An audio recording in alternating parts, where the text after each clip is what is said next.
আসসালামু আলাইকুম সুপ্রিয় দর্শক মণ্ডলী। টেলিভিশন মিডিয়াতে জামাতের নেতারা। সুপ্রিয় দর্শক মণ্ডলী, গত 15.5 বছর এবং আরও যদি 2 বছর ধরি 111-এর 2 বছর, তো এই সময়টা জামাত ইসলামের নেতারা ইলেকট্রনিক্স মিডিয়াতে এবং প্রিন্ট মিডিয়াতে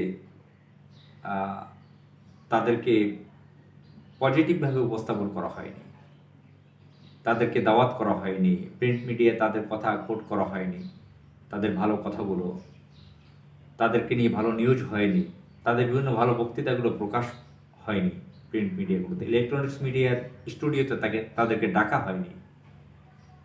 111-এর সময় মাঝে মাঝে টুকটাক কিছু মিডিয়াতে যেতে পেরেছে। 15.5 বছর দিল্লির এজেন্ট লেডি লেন্দুদ্দর্জি শেখ হাসিনার সময় যেতেই পারেনি। এর আগে আমরা দেখেছি জামাত ইসলামের আমির শহীদ মাওলানা মতিউর রহমান নিজামী তিনি একবার ইন্টারভিউ দিয়েছিলেন মুন্নি শাহ নামের একজন চরম বিকৃত চরিত্রের একজন নারী ভারতীয় এজেন্ট তার কাছে। তিনি তখন মন্ত্রী ছিলেন মতিউর রহমান নিজামী। তো সেই জিউদের স্টাইলে, হিন্দুত্ববাদ স্টাইলে তাকে উল্টাপাল্টা প্রশ্ন করেছিল, বাংলা ভাই, ইংরেজি ভাই, এসব নিয়ে।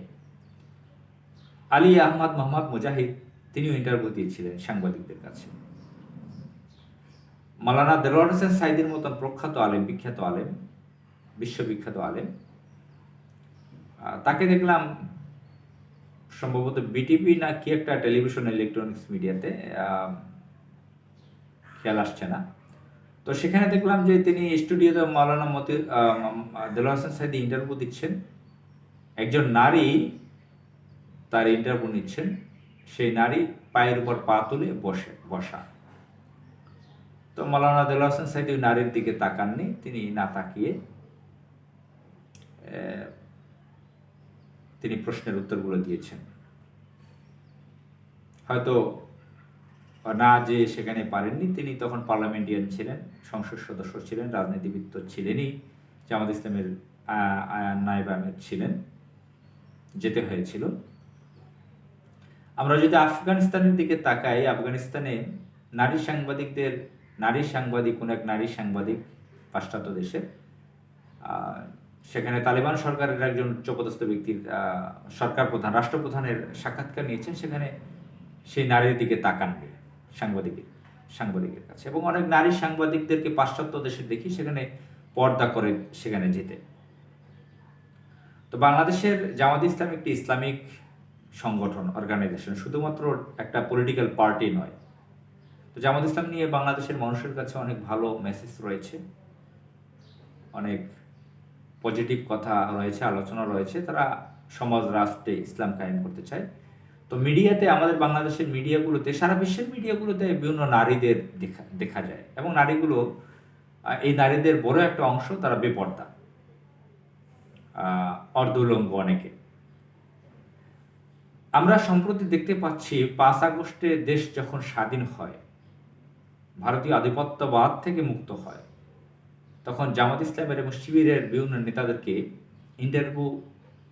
নেতাদের কাছে যাচ্ছে বিভিন্ন নারী সাংবাদিকগণ। কোনো কোনো মিডিয়া, ইলেকট্রনিক্স মিডিয়া তাদেরকে দাওয়াত করে স্টুডিওতে নিচ্ছেন, কোনো মিডিয়ার সাংবাদিকরা জামাত ইসলামের নেতাদের চেম্বারে, অফিসে চলে যাচ্ছেন, কার্যালয়ে। তো যেরকম চ্যানেল আই টেলিভিশনের একজন উঠতি বয়সী নারী, ভালো উপস্থাপিকা হিসেবে পরিচিতি পেয়েছে, তিনি মগবাজারে কেন্দ্রীয় কার্যালয় জামাত ইসলামের, সেখানে জামাত ইসলামের আমিরে জামাত ডাক্তার শফিকুর রহমান সাহেবের ইন্টারভিউ নিতে গিয়েছিলেন। এই ইন্টারভিউটা বেশ প্রশংসা পেয়েছে, ভালো ইন্টারভিউ হয়েছে। তো তিনি একজন মুরব্বী মানুষ, একটা দলের চিফ, তার কার্যালয়ে গিয়েছেন, তার দিকে ওভাবে নজর দেননি। আমরা লক্ষ্য করেছি অনেকে যে তিনি তার প্রশ্নের উত্তরগুলো শুধু উত্তর দিয়ে গেছেন। আবার গত ঈদ উল ফিতরের দিন একটা ইন্টারভিউ প্রকাশ পেল, সেই চ্যানেলেই সেই উপস্থাপিকা, তার নাম দীপ্তি চৌধুরী, তিনি সেই খোলামেলা ড্রেস, শাড়ি পরা, যেভাবে সাজুগুজু তারা করে থাকে সেভাবে উপস্থাপিকা হিসেবে বসা ছিলেন সেখানে। এই অনুষ্ঠানটার মধ্যে স্টুডিওতে 3 জন নারী ছিলেন, 2 জন পুরুষ ছিলেন। অন্যান্য যারা ক্যামেরাম্যান, অন্যান্য যারা ছিলেন তারা তো ওখানে ফোকাস সামনে ছিলেন না, পিছনে ছিলেন। কিন্তু স্টুডিওতে 5 জন ছিলেন, 3 জন পুরুষ, 3 জন নারী, 2 জন পুরুষ। 2 জন পুরুষের মধ্যে একজন ব্যারিস্টার ফুয়াদ, এবি পার্টির নেতা, আর একজন হচ্ছে ডক্টর শফিকুর রহমান মাসুদ, জামাত ইসলামের ঢাকা মহানগরী দক্ষিণের সেক্রেটারি জেনারেল,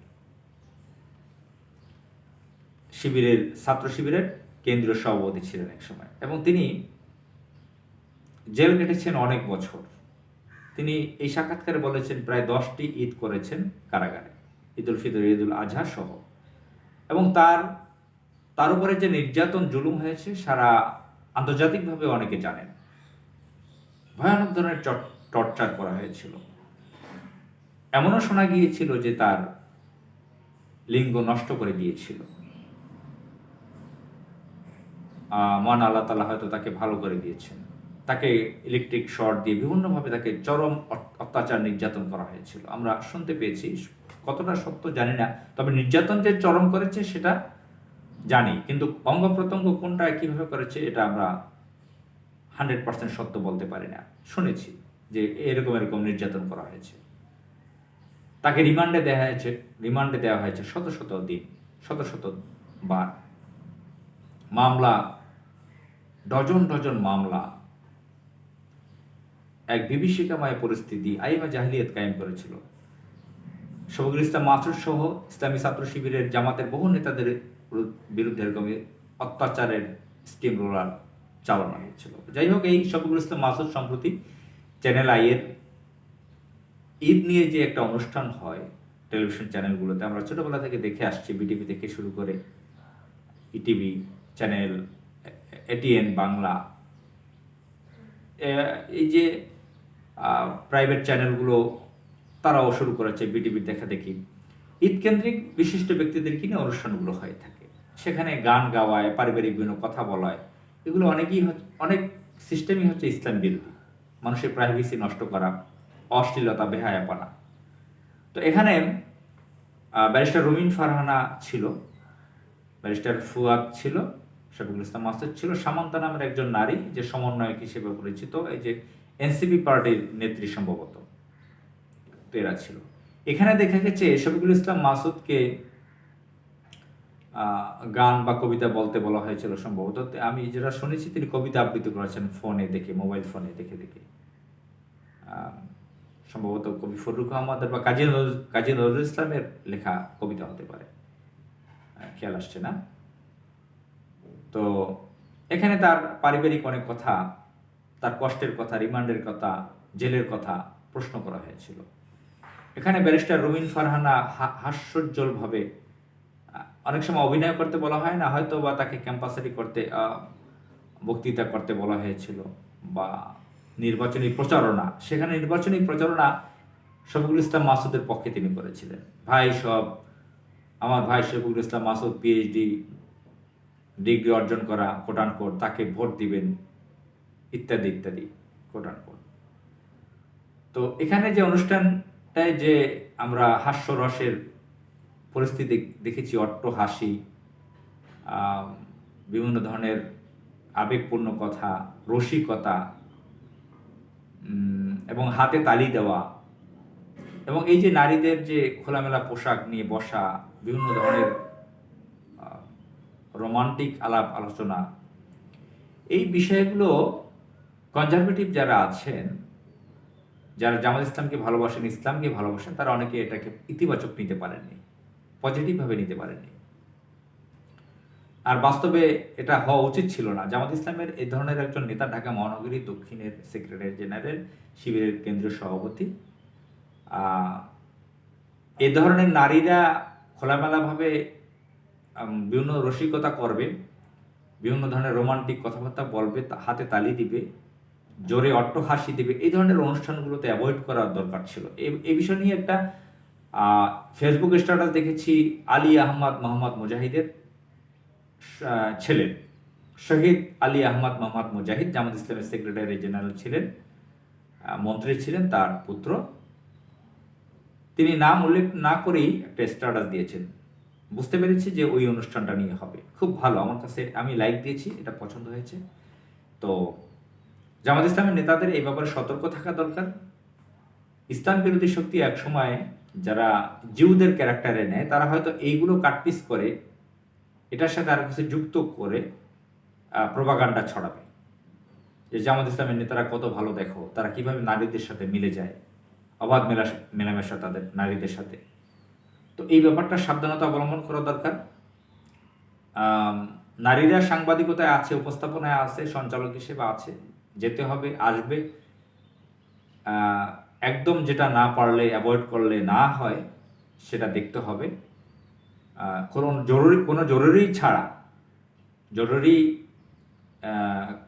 কথাবার্তা ছাড়া এভাবে এই ধরনের